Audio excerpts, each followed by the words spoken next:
control. Okay. But the thing, what I started to do was, earlier I was doing my meditation, etc., and I was open to people coming and disturbing me and distracting me, and sister calling out and so.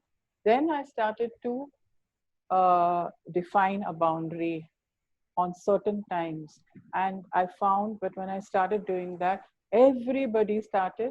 First, there was, of course, much what is resistance, but after some time everybody started saying, oh, okay, this is her time. And as soon as you sit with yourself, then it's very easy to start being thinking of where you are and what you are doing, and then first compassion and kindness comes to yourself, comes to you.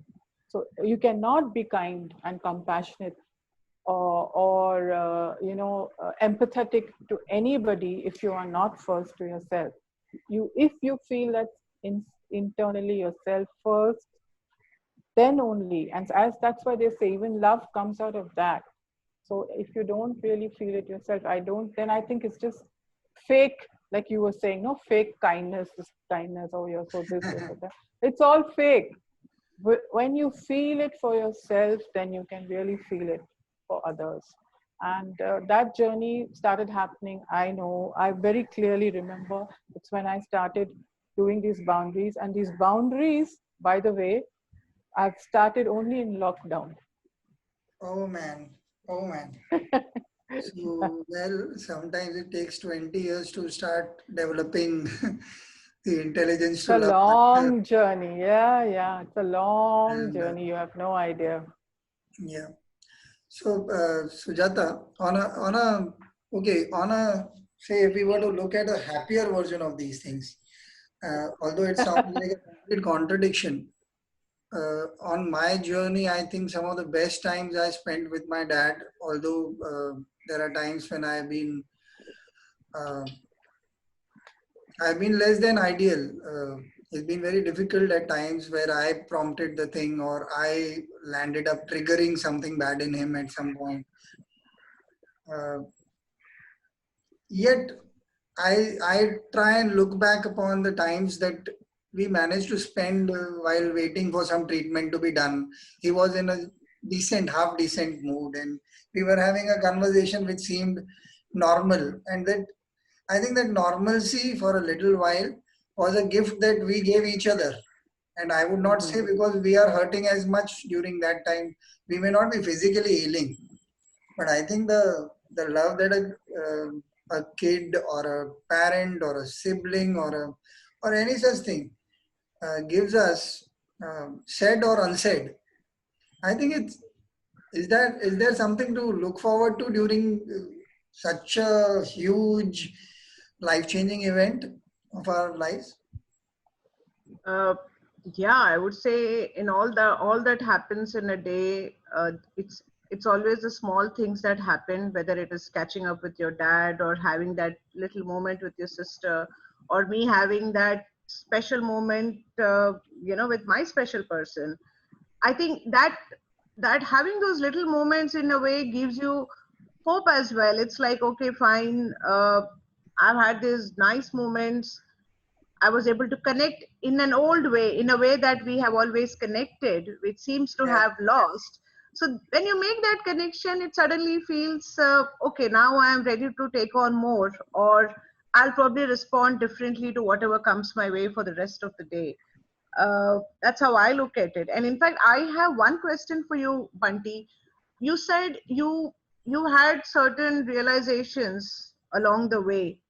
uh, did that happen when your father was still around, or it was later on reflection you felt the way you felt, what you shared right now? Uh, some of them, I have a very interesting point of view on that. Thank you for asking because I'd forgotten that one.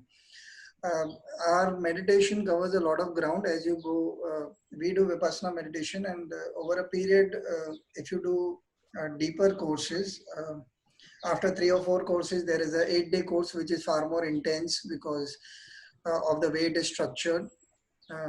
Then obviously there are long courses like 20 and 30.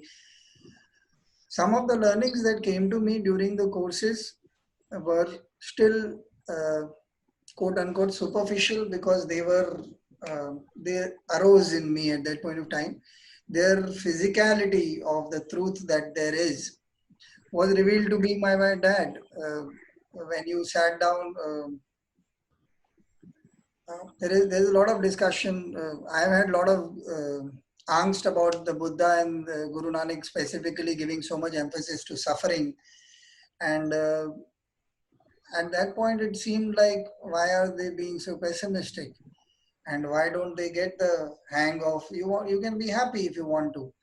But once I learned the technique and I was doing it, there were times right in the middle of some attack or something that my dad was doing. And I said, this is me. This is exactly how I am inside. And the same fear, the same angst, the same uncouth behavior, rudeness is inside me. I just managed to cover it up because I am so prim and proper with the world. I know where to draw the line and not show it. But this happens inside me exactly the way my dad is showing it. And he is far more truthful than I am because he's not hiding it. And suddenly that thing would burst open something. But I felt a surge of love towards him because from being a patient that I was taking care of, he became a teacher. I said, oh, this is exactly what I've been hearing in these discourses, and this is what I'm trying to search for. Oh, this is who I am. So the acceptance then forced me to sit down and use the time for myself to relook that you are not the meditator that you claim that you are, while you may be, but there are certain things that you need to understand. These are levels that are inside you, and these are things that you need to make peace with. And I like the boundaries example quite a lot because I think at some point you've got to realize unless you do it with yourself, you are never going to do it with the world. Yeah. And fake or superficial is not because we want to be fake or superficial. It's just that you, by control, the word control may seem a little overbearing, but it's not control. I mean sorted, disciplined. Okay, to eat food, we need to cut the vegetables and cook them in a certain manner and have them ready and put off the gas at the right time, serve in a certain manner. Those kind of control, a bit of discipline that we try to give it. But with a patient, I think half the time they decide what is going to happen in that moment. So that attack has come or the look has changed, and right in the middle of it, where you are being the carer, and if you have the ability to be a little distanced from your role, I think a lot of magic happened in the. I have certainly started to believe that the worst things to happen to me are the best things to happen to me. Without them, I think there would be absolutely no way to grow. I cannot see a person like me sitting and doing something like this. Even just to give a very small example, when we started this podcast and when I started hearing your story, I had no way. I felt incapable of asking a question. It was so huge. It was so beautiful. I'm saying it's so real. It is real life. What kind of philosophy can one put there? But because I have had the same kind of journey, similar kind of journey, I allowed that heart to come forward and ask the question. It is not the podcaster who's asking the question. It is not the guy who's supposedly wise. It is the guy who knows the pain. And I think that is where kindness starts to come for the self. Because you are as incapable. And I'm sure Sujata will be one of the first people to say every podcast this seems to happen, but at the level, because of the nature of the subject that we are talking, is so huge. Yeah. It's so huge, and every time something trips you, so yeah, Sujata, I think the journey continues. Patient or no patient, life loves to catch you by the neck and say, okay, you think you got me sorted in this nice little box. So out of the box, I think life is out of the box. Yeah. Very true. Very true. Very true. Yeah. And I think depending upon how the journey is with that goes on, I think somewhere I feel we, if I may say for the three of us, we've also been privileged, like I said early on when we started. I think we may perhaps have been given a opportunity to do something meaningful out of that experience, and what we do out of it is what kind of defines that journey and going forward as well. Yeah, right? I think, yes, Absolutely. Sumira, I think Yeah. that's a lovely touch. How would I will always ask this question. I hope we have time. The idea being, if you were God, Sumira, and you had to write Sumira's life, would you write it the same way? Would you want to touch it? What is it? No, Where would, I wouldn't change a thing. I agree with you, Bunty, when you said there are times when you see yourself and you realize that that is also you. And all of us have this inside us. And I wouldn't change a thing. I really wouldn't change a thing. At the time for discovery, the time for exploration of self, the time of understanding, it all comes when the time is there, and I wouldn't change a thing, including having suggested this podcast today, yeah, which has yeah, no, really it been is, very, it's really been very enriching for me also to hear yours and Sujata's points of view, and to find, sometimes talking to people who've had similar experiences gives you so much of solace, oh comfort, yes, oh yes, Yeah, yeah. I would say strength as well. For me, strength also. that's Yeah, yeah. yeah, For me, it's yeah, largely strength today. So yeah. yeah, It's wonderful because when you're saying this, it also connects back to something that Sujata asked me. Very often, when you go to these places where you have other patients also, you're waiting for the doctor or the practitioner to help you, whatever, acupressure, all kinds of things. And there was this lady that I'd seen, and she had uh, a child with some kind of disability, and she was the kindest person I'd seen in a long time.